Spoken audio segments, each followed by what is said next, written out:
les invito a que se pongan de pie y vamos a leer la lectura bíblica mientras que seguimos el estudio de Gálatas, que para mí nomás en los preparativos ha sido una bendición.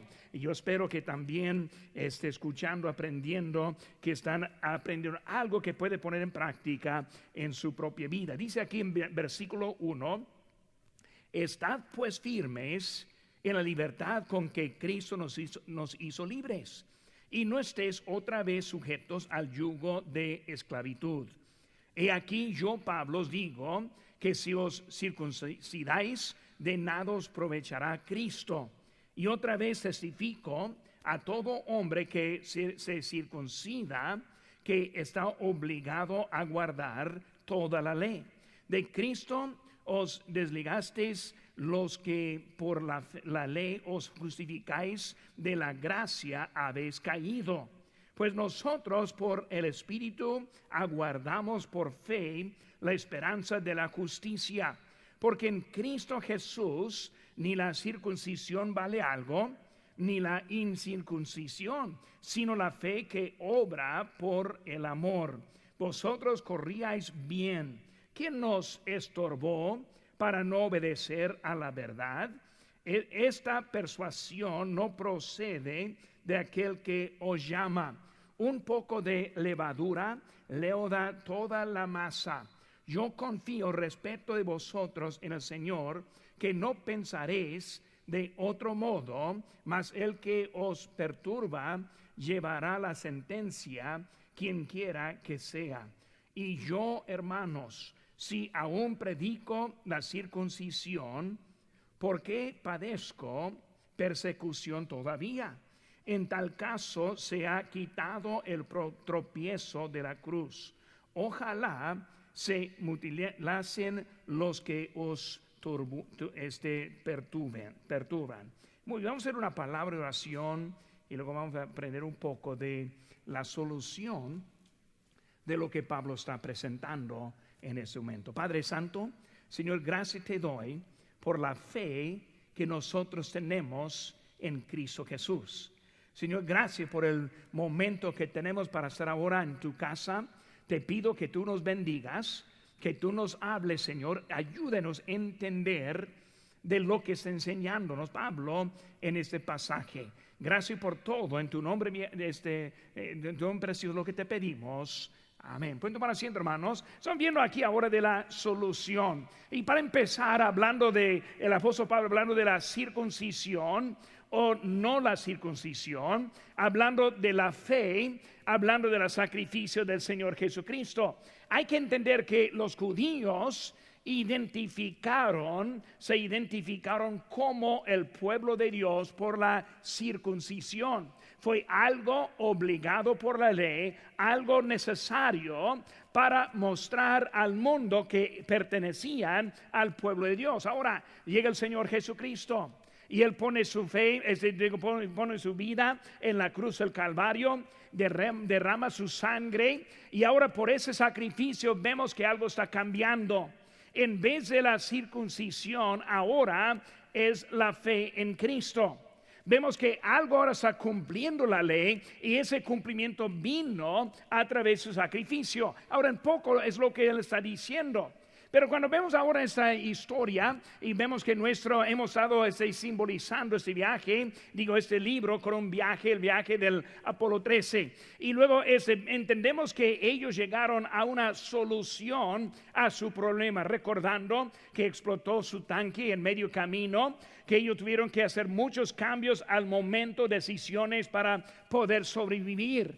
Y ahora en este momento ellos ya tienen todo establecido, decisión ya hecho, van a dar la vuelta a la luna y luego van a regresar a tierra. Por eso ellos ahora están confiando en su solución para llegar a tierra vivos. Hermanos, ahora estamos viendo que el apóstol Pablo está hablando de una solución. Los judíos todavía estuvieron bien pegados en la ley. Y luego Pablo quiere ahora explicar que ahora ha cambiado en la fe. Por eso vamos a estar viendo algunas cositas en lo que en eso. Vemos que los judíos, ellos dieron advertencia a Pablo del peligro de la gracia.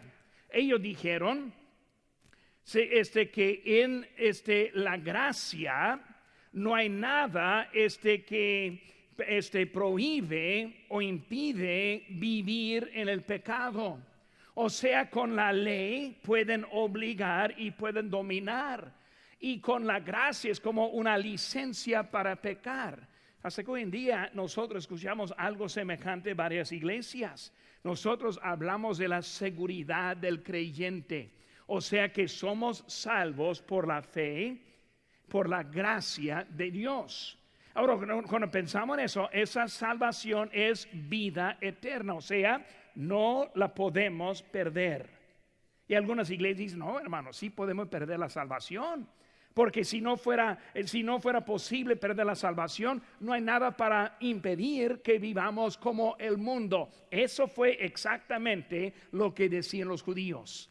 La fe ahora es algo que nos da otra forma de compromiso. Quiero que veamos eso, y luego el domingo voy a estar involucrado mucho en eso también.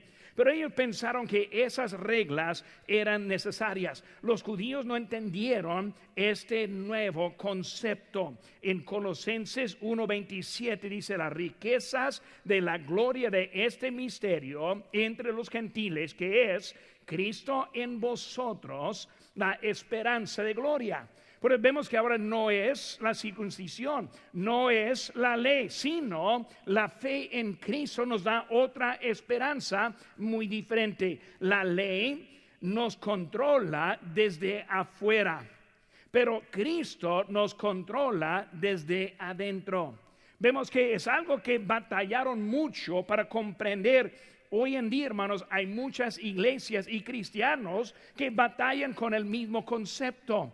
Ellos no pueden comprender cómo es que no usamos esa fuerza de afuera para controlarnos a nosotros. Por eso Pablo ahora está hablando de su posición doctrinal, pero ahora va a estar viendo más bien en la posición práctica, lo que está pasando en nuestra vida.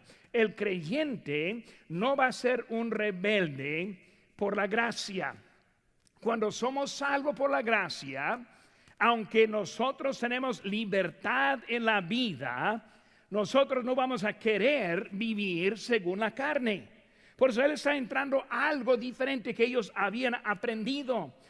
Vemos que hasta el contrario, cuando vivimos por el Espíritu, nosotros hasta menos queremos desobedecer. Por eso vemos ahora que hay una solución de la vida de gracia. Por eso ahí tenemos las notas y unos espacios que podemos usar. Y vamos a tratar de entender un poco de la gracia y luego las obras y cómo se aplican en nuestra vida. Primera cosa, hermanos, que vemos es que la ley produce la esclavitud. La ley produce la esclavitud. Ahora vemos tres palabras que quiero explicar en este momento acerca de lo que fue la ley. La ley fue establecido por Dios por medio de Abraham, cuando él salió de su tierra y fue a la tierra prometida, y luego comenzó el pueblo de Israel, fue el pueblo de Dios. Pero vemos que la ley sí tuvo su lugar y fue algo muy importante que nosotros vamos a estar usando para la gracia hoy en día. Porque cuando vemos esa ley, vemos unas cositas. Primera palabra que encontramos, hermanos, si ahora vamos a volver ahora al capítulo 3, versículo 24. Capítulo 3, versículo 24 dice: de manera que la ley ha sido nuestro ayo para llevarnos a Cristo, a fin de que fuésemos justificados por la fe. Ahora vemos qué es ese ayo que está diciendo allí. Un ayo significa siervos encargados para llevar a los niños a la escuela. Por eso el ayo en un significado son los de hablar de una gente rica que está encargado para llevar a los niños a la escuela. Vemos que ellos aseguraron que los niños estuvieran en el lugar para aprender. Ellos los llevaron de la casa del patrón al lugar en donde ellos pudieran aprender. Ahora, la ley nos puso en camino para ver la necesidad y aprender la verdad. Hermanos, la ley sirve mucho en nuestra salvación en el hecho que nosotros entendemos la necesidad. Por eso el ayo fue instrumento para llevar los niños. Segunda cosa que vemos que es como el director de la escuela. Un director mantiene la organización. Un director pone los maestros en su lugar. Este director establece el currículo. Y vemos que la ley nos da la instrucción para entender la fe. Otra vez vemos lo que está diciendo aquí, de manera que la ley ha sido nuestro ayo. ¿Para qué? Para llevarnos a Cristo. ¿Para qué? Para que nosotros podamos ser justificados por la fe. Pues vemos, hermanos, que es el ayo. Por eso, como unos siervos encargados, como un director también, vemos que no es el niño ni la maestra, sino el encargado. Porque vemos que el ayo no es la salvación, no es el medio para tener la fe, sino es instrumento para llevarnos a la fe. La ley fue para el inmaduro. Por eso el inmaduro necesita la ley. Vamos a ver algunos ejemplos de eso. Pero como niños necesitamos ayuda. Un niño no sabe nada. Yo vi ahorita antes del culto las hijas, hermano Isa y Rachel aquí corriendo. Cuando estuvieron corriendo, sus papás no muy lejos y luego cuidándoles. Una quiso pasar ahí y dijo, no, para allá, para acá, y van a este lado otra vez. Porque son niñas, no saben, inmaduras. No esperamos que van a poder hacer muchas cosas. Hermanos, así es la ley. La ley es para el inmaduro, la persona que no conoce a Cristo. Por la ley va a encontrar su necesidad para encontrar a Cristo. Por eso así fue la ley. Ahora también, hermanos, en el inciso B, la ley como el tutor. Vemos en capítulo 4, versículo 2, dice, sino que está bajo tutores y curadores hasta el tiempo señalado por el Padre. Vemos, hermanos, la ley como un tutor. ¿Qué es un tutor? Un tutor es un profesor con una especialidad. El niño que no entiende bien las matemáticas, contrata a un tutor para ayudarle en su falla.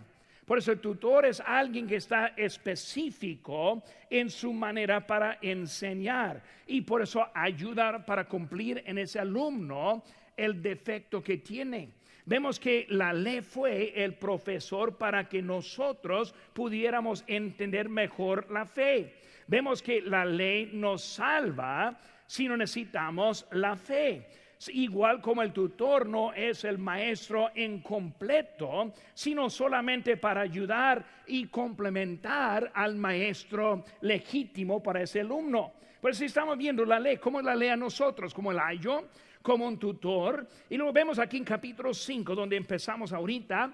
Estad pues firmes en la libertad con que Cristo nos hizo libres, y no estéis otra vez sujetos al ¿qué? Yugo de la esclavitud. Ahora vemos la tercera palabra que encontramos aquí en Gálatas. Esa palabra es la palabra yugo. Ahora es la ley fuera del lugar. Vemos, hermanos, que la ley del Antiguo Testamento no fue un yugo. El yugo encontramos aquí en lo que está refiriendo ahora que están en Cristo. Por eso cuando ya no aprendieron, cuando ya lo ponen fuera de su lugar, se convierte para ser un yugo o algo pesado en su vida. Hermano, cuando hablamos del yugo, vemos que cuando vino Cristo, si se quede en la ley, se hace un yugo a la persona. Y por eso Pablo está hablando de eso como la esclavitud, un yugo. Algo para dominar, algo para controlar. Y luego Pedro explicó ese asunto cuando estuvo en el concilio en Jerusalén. Lo vemos en nuestro texto ahí, Hechos 15:10 dice, ahora pues, ¿por qué tentáis a Dios poniendo sobre la cerviz de los discípulos un yugo que ni nuestros padres ni nosotros hemos podido llevar? Él está diciendo algo ha pasado porque ni nosotros pudimos andar con ese yugo. Y por si no funcionó con nosotros y vino Cristo para cumplir en la ley, porque queremos volver a lo que no funcionaba. Y por eso Él está explicando que como ayo y lo como tutor y ahora como yugo es la ley. Ahora Cristo vino como la madurez de la ley. Ahora, para entender mejor en eso, viene el ayo para llevar a los niños, viene el tutor para instruir a los niños. Y cuando llegue la madurez de ese alumno, ese niño, ya no tiene necesidad de ese ayo, ni tiene necesidad de ese tutor. Y si lo quieren mantener todavía, puede imaginarse así como un adulto y luego un ayo, una persona que le está llevando, como si fuera un niño chico. Y luego un tutor que está tratando de enseñarle cada cosita que hay. Se hace un yugo. Por eso ya siendo adulto deben poder tomar sus decisiones. Siendo adulto deben saber mejor cómo es la vida. Por eso esas cosas eran del pasado. Y si nos dejamos en el pasado, se convierte de ser el yugo en la persona. Allí vemos en Romanos 8, versículo 1, dice: ahora pues ninguna condenación hay para los que están en Cristo Jesús, los que no andan conforme a la carne, sino conforme al Espíritu. Porque la ley del Espíritu de la vida en Cristo Jesús me ha librado de la ley del pecado y de la muerte. Por eso vemos ahora, hermanos, en Cristo todo ha cambiado. Si no confía en Cristo, se mantiene con el yugo puesto. En Mateo 5:17 dice: no penséis que he venido para abrogar la ley o los profetas. No he venido para abrogar, sino para cumplir. Por eso la ley en sí era incompleta.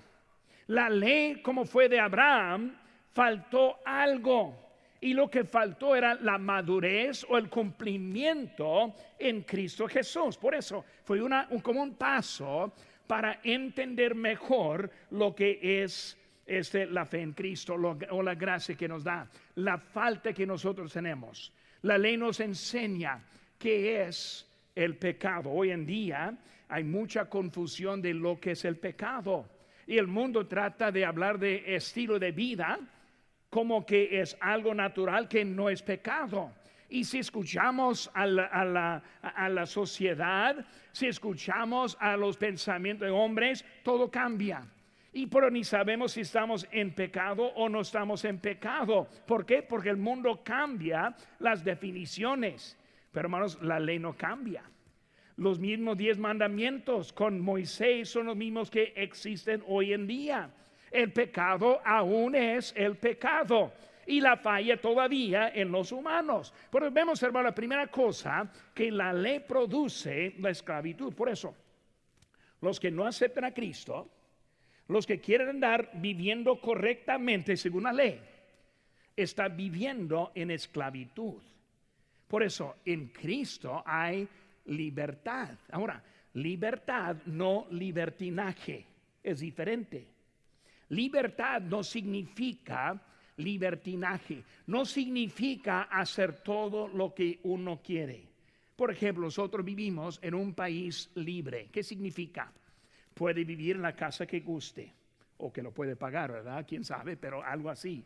Puede comprar el carro que quiere, puede buscar el trabajo que quiere tener, tiene libertad para comprar la comida que quiere comer. Bueno, mucha libertad, pero no le da libertad absoluta. ¿Por qué? Porque también hay reglas en la libertad. Vemos que no podemos tomar algo que pertenece a otro, porque está quitando su libertad. Libertad significa hacer lo correcto. Así es la libertad en Cristo. Él nos da la habilidad de vivir para Él. Por eso, hermanos, en la ley somos obligados como yugo, y luego dominados. Van a vivir así, van a comer así, van a hacer esto así. O nosotros en libertad podemos vivir lo que de apariencia es lo mismo, pero no lo mismo. la libertad en la fe en Cristo. Pues vamos a ver un poquito más de este asunto. Primera cosa, la ley produce la esclavitud. Número dos, hermanos, la deuda que elimina la esperanza. La deuda que elimina la esperanza. Hermano, cuando hablamos de la ley, si uno decide que va a vivir según la ley, hay unos que me han dicho eso: no voy a aceptar a Cristo, yo voy a vivir la ley, pensando que va a ser salvo según su decisión.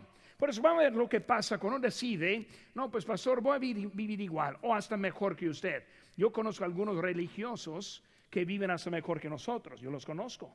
Hay unos que son bien sinceros en su trabajo, muy fanáticos en la forma que viven ellos. Y por eso cuando vemos a ellos, pues ¿cómo es que van a ser condenados ellos cuando nosotros la fe, hasta que a veces ni vivimos como ellos?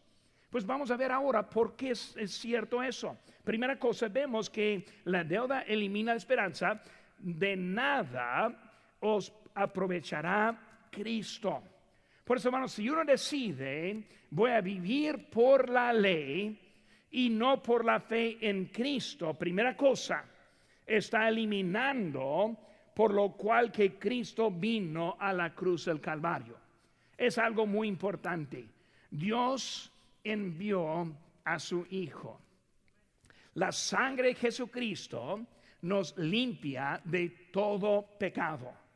Si vemos esas verdades que sí hay, entendemos que hay un problema grande si no aprovecha nada este Cristo. Ahí, como dice en versículo 2, viviendo por la ley, elimina el sacrificio de Cristo. Circuncisión bajo la ley fue para separarse del mundo y a Dios. Con Cristo es por la fe en Él que nos separa del mundo. Es la ley, la ley quiere cumplir en nosotros una deuda que nunca podemos pagar.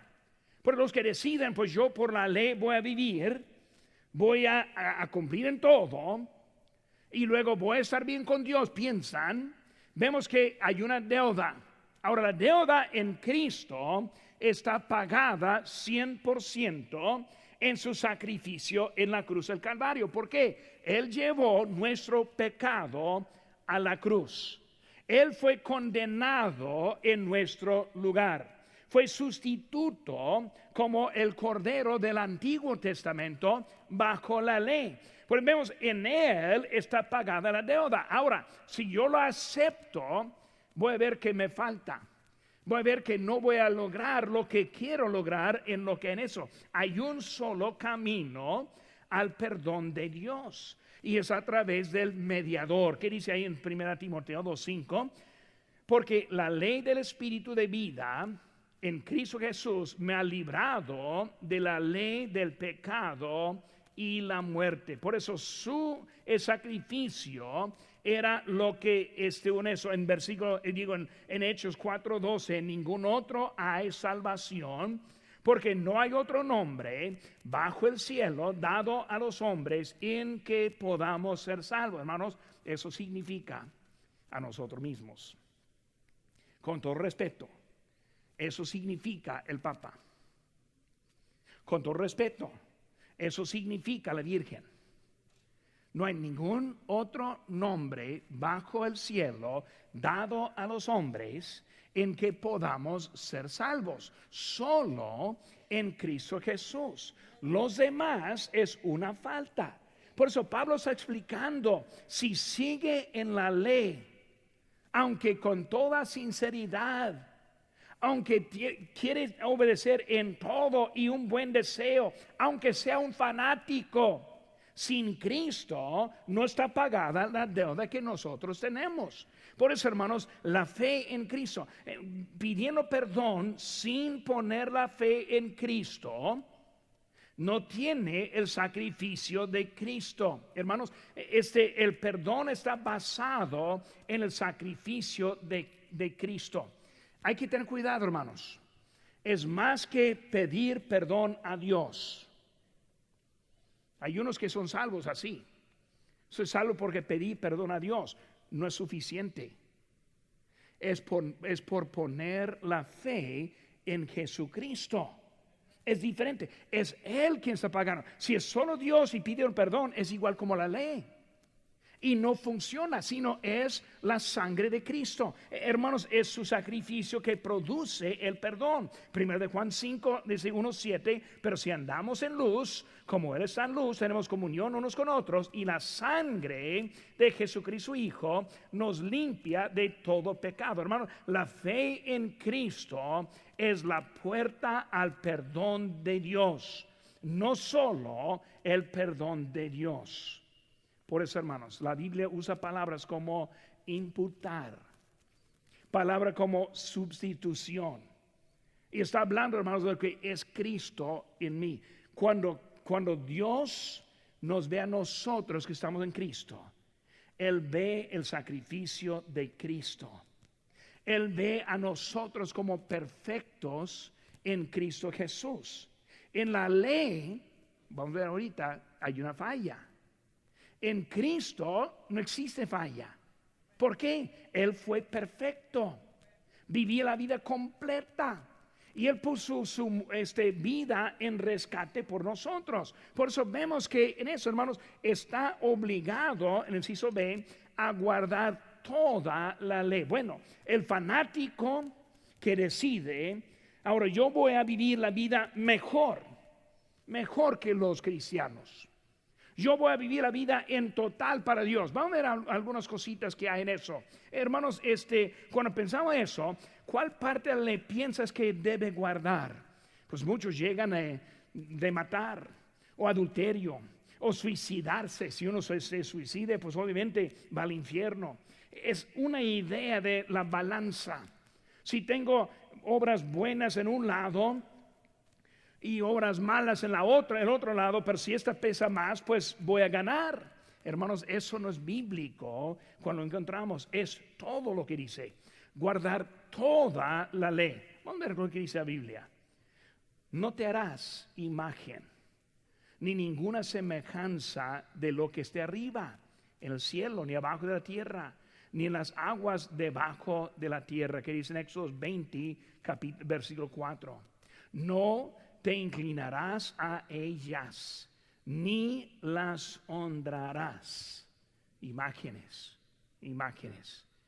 Dice, no tomarás el nombre de Jehová tu Dios en vano. ¿Nunca has escuchado que dice Dios mío? Eso es tomar el nombre de Dios en vano, menos que está hablando a Dios. Pero nosotros lo decimos nomás así. No es una vez, hermanos. Dice toda la ley. No más una vez a una imagen. No más una vez a una estatua. No más una vez tomando el nombre de Jehová, de Dios en vano. ¿Qué dice ahora? No hurtarás. Algo. Yo fui un niño un poco raro. Yo sí sé, mi mamá se lo diría. Pero yo recuerdo, cuando yo fui niño chico, yo nunca en mi vida robé. Ni una vez, hasta un día. Y yo lo recuerdo porque yo nunca tomé nada lo que no era mío, nunca. Y un día estuve en una casa de una hermana de la iglesia, yo jugando con algunos juegos, algunos juguetes, y yo un juguete llamó la atención. Y cuando yo vi ese juguete, lo agarré y le eché en la bolsa y salí de la casa. Y me sentí tan mal porque nunca había robado, pero ese día robé. Y en esa noche fui mamá ya llorando: mamá, robé ese juguete. Ese juguete no valió nada para la persona, no se preocupaba nada en eso, pero me molestó mucho a mí porque nunca había robado. Ahora, hermanos, ¿qué estoy diciendo? Esa única vez robando fue suficiente para mandarme al infierno. Pero nomás un niño era, ¿no? Robar. No, algunos roban hasta tanto que ni recuerdan cuándo fue la última vez que robó. Pero hermano, lo que estoy diciendo es que más una vez, toda la ley. No hablarás contra tu prójimo falso testimonio. Otra palabra, contar una mentira. No codiciarás la casa de tu prójimo. No codiciarás la mujer de tu prójimo, ni su siervo, ni su criada, ni su buey, ni su asno, ni cosa alguna de tu prójimo. Hoy en día, codicia es la forma. Este año es año de elecciones. Un partido está promoviendo socialismo. Hermanos, socialismo está basado en codicia. Si uno vota por socialismo, está codiciando el bien de otro. Es pecado, hermanos. Es suficiente para mandar al infierno. Por eso que están viendo, hermanos, esa ley nos instruye. Por eso, hermano, con toda sinceridad, vive como un fanático, todo derechito, eche el voto por Bernie Sanders, perdió todo, al infierno va. ¿Por qué? Porque pecó. Lo que estoy diciendo, bromeando un poquito, pero no en total. Estoy diciendo, hermanos, que un solo pecado es suficiente para mandar al infierno, si está yendo por la ley. Por eso la ley funciona. Funciona como ayo. Funciona como tutor. Y si no aprendo, funciona como yugo. Y por eso vemos que él está explicando lo que es eso. Por eso, hermanos, la ley produce la esclavitud, la deuda que elimina la esperanza. Número 3, hermanos, faltó la obediencia por el estorbo. Ahora empieza a hablar del estorbo que hay ahí en versículo 7. Hermanos, el estorbo de la lucha. Vemos, hermano, en versículo 8. Dice, esa persuasión no procede de aquel que os llama. Es una lucha, persuasión. Habla de alguien que le quiere cambiar. Lucha para mantener a alguien dominado y controlado. Hermanos, ese error no viene del Señor. Siempre hay los que les quieren desanimar. Siempre hay los que quieren mandarle al error. Hay los que quieren agregar algo a la fe. Y hermanos, ese es lo que está diciendo, algo que está agarrando y luego dominando. Es una lucha. Es una lucha mantener fiel la fe. Es una lucha mantener la mira en Cristo. Es una lucha vivir para Él. Esta semana yo vi a alguien en Facebook. Me gusta Facebook. Yo veo cosas que me da risa, otras que me da tristeza, otras que pienso que loco y muchas cosas que estoy pensando. Pero vi a alguien esta semana atacando el Día del Amor y Amistad, como es satánico, como es todas las razones malas que hay. Y esa misma persona que está atacando ese Día de Amor y Amistad ni asiste en la iglesia, ni obedece a Dios. Pero es algo muy importante ese día de amor y amistad. ¿Qué estoy diciendo, hermanos? Es una lucha siempre mantenerse animado. ¿Por qué? Porque siempre hay alguien que les quiere desviar. Quita la mira del día de amor y amistad y poner la mira en obedecer a nuestro Señor. Hermano, Cristo está hablándonos. Pablo está hablándonos mucho en eso. Está hablando en el versículo 7, correr.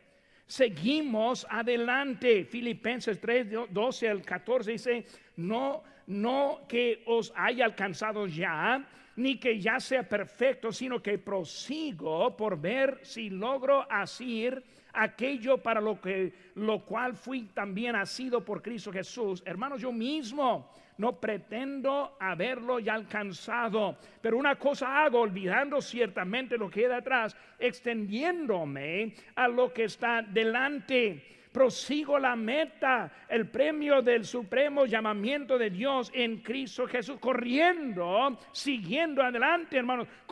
Ese corríais está hablando del pasado, dejando el estorbo y luego siguiendo adelante. Si se ve, hermanos, el estorbo de la levadura. ¿Qué es la levadura, hermanos? La levadura en la Biblia refiere siempre del pecado.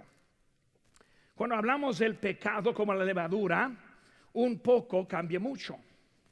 Cuando vemos la levadura, también dejándola, sigue aumentando. hermanos, hablando de levadura, la libertad perdida contamina toda la vida. Por eso hablando de ese estorbo, ese pecado, una cosa que hace mal y luego de mal en peor, es un estorbo. Una lucha en contra de los que quieren desanimar. Una lucha, vivir la vida recta. Pero debemos mantener nuestra mira y correr adelante en la vida que nos dio. Eso es hablando de la libertad que hay. Pero hay muchos que están perdiendo la lucha en que están. Hermanos, la sumisión a la ley es pecado. Hay que mantener la vida libre del pecado. En Hebreos 12:1 dice: por tanto nosotros también, teniendo derredor nuestro tan grande nube de testigos, despojémonos de todo peso y del pecado que nos asedia, y corramos con paciencia la carrera que tenemos por delante. Hermanos, necesitamos seguir adelante. Un estorbo que esa levadura, el pecado. Y luego, incisos, hermanos, el estorbo de la ley. En versículo 11: yo, hermanos, si aún predico la circuncisión, ¿por qué padezco persecución todavía? En tal caso se ha quitado el tropiezo de la cruz. Hermanos, la circuncisión está hablando de la obra de la ley. Obras no son parte de la salvación. Cuando hablamos de las obras, pues vemos en Efesios 2:8 y 9: porque por gracia sois salvos por medio de la fe, y esto no de vosotros, pues es don de Dios, no por obras, para que nadie se gloríe. Si voy a ser salvo, no va a ser por ser un fanático, uno que decidido es de cumplir la ley, sino va a ser uno que por la fe en Cristo. Pero hermanos, la obra sí tiene lugar. Versículo 10, lo que vemos siguiente allí, dice: porque somos hechura suya, creados en Cristo Jesús para buenas obras. Pues vamos a empezar, o vamos a terminar como empezamos. Una persona religiosa y una persona salva pueden parecer igual. ¿Por qué? Porque cuando tengo mi fe en Cristo, ahora mi fe en Él produce obras en mí y tengo una vida agradable. Uno que está en la ley obedece con todo lo que pueda, camina lo más derechito que puede, tiene una apariencia, pero hay una diferencia. En la fe en Cristo es la vida eterna. En las obras es la condenación. Por eso tenemos la fe en Cristo. Pablo está explicando la solución. Dios ahora está usando la ley para que nosotros comprendamos mejor de la fe. Y ahora vivimos una vida agradable a Dios. Hermano, cuando estamos hablando con gentes, siempre debemos explicarles y tener razón por lo cual que somos salvos. No es que pedimos perdón a Dios, sino que pusimos la fe en Jesucristo, y Él nos salvará. Mis rostros, hermanos.